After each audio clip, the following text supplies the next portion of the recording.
ओम शांति। आज सुनेंगे हम 18/1/1979 के अव्यक्त महावाक्य। यह वाणी है 18 जनवरी स्मृति दिवस की। बाबा ने स्मृति दिवस को हमेशा कहा है समर्थी दिवस। तो इस समर्थी दिवस पर बाबा ने बच्चों को कुछ खास मीठी मीठी शिक्षाएं भी दी और सभी को अमर भव का वरदान भी दिया। आज सभी बच्चे विशेष साकारी याद में थे, प्रेम स्वरूप की स्मृति में थे ज़्यादा, क्योंकि साकारी सो आकारी बाप सभी के नैनों में समाया हुआ है।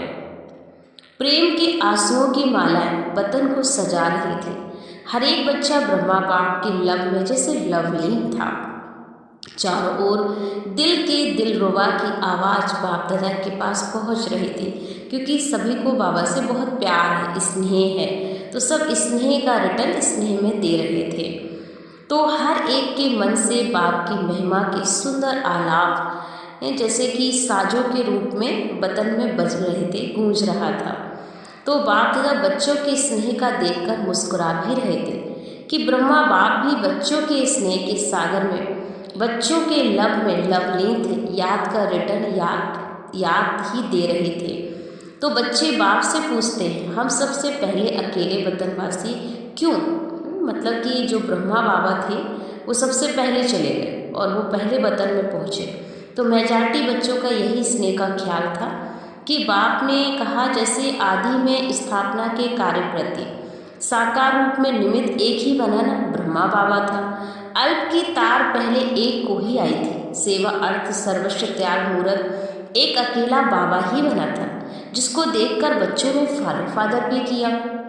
तो त्याग और भाग दोनों में नंबर 1 बाप निमित्त बना है। अब अंत में भी बच्चों को ऊंचा उठाने के लिए व अव्यक्त वासी बनाने के लिए बाप को ही अव्यक्त वतनवासी बनना पड़ा, क्योंकि हर काम पहले ब्रह्मा बाप को करना होगा। जो ब्रह्मा बाप करेगा वही बच्चे उनको फॉलो करेंगे। तो स्टार्टिंग जब अकेले ही की थी तो लास्ट में भी बाबा को अकेले ही वतन में रहना होगा। फिर बाबा ने कहा, अभी बाप कहते हैं कि बाप समान स्वयं को और सेवा को संपन्न करो, क्योंकि बाप का आह्वान करते हैं। देर किसकी है? सिर्फ एक छोटी सी बात है, वो सिर्फ है दृढ़ता की। तो दृढ़ता से सदा काल के लिए धारणा कर सकते हो, मिलन का अनुभव भी कर सकते हो। जैसे आज के दिन सहज योगी होना, निरंतर योगी हो, एक बाबा दूसरा ना कोई, यह स्थिति रह रही ना। ऐसे ही सदा अमर भव के वरदानी बन जाओ तो क्या होगा? सदा काल के लिए जुदाई को विदाई मिल जाएगी और सदा मिलन की बधाई भी आप दे सकेंगे। तो निरंतर योगी।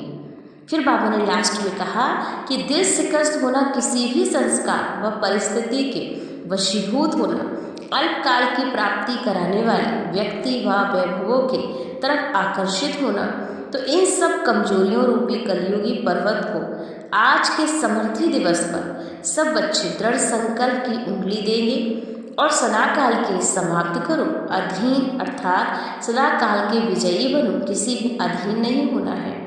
विश्व के आगे आदि पिता के समान शक्ति और शांति स्तंभ बन जाओ, क्योंकि बाबा का शांति स्तंभ आपको शक्ति स्तंभ बना देगा। तो सदा विजयी थे, विजयी हैं और विजयी बनेंगे।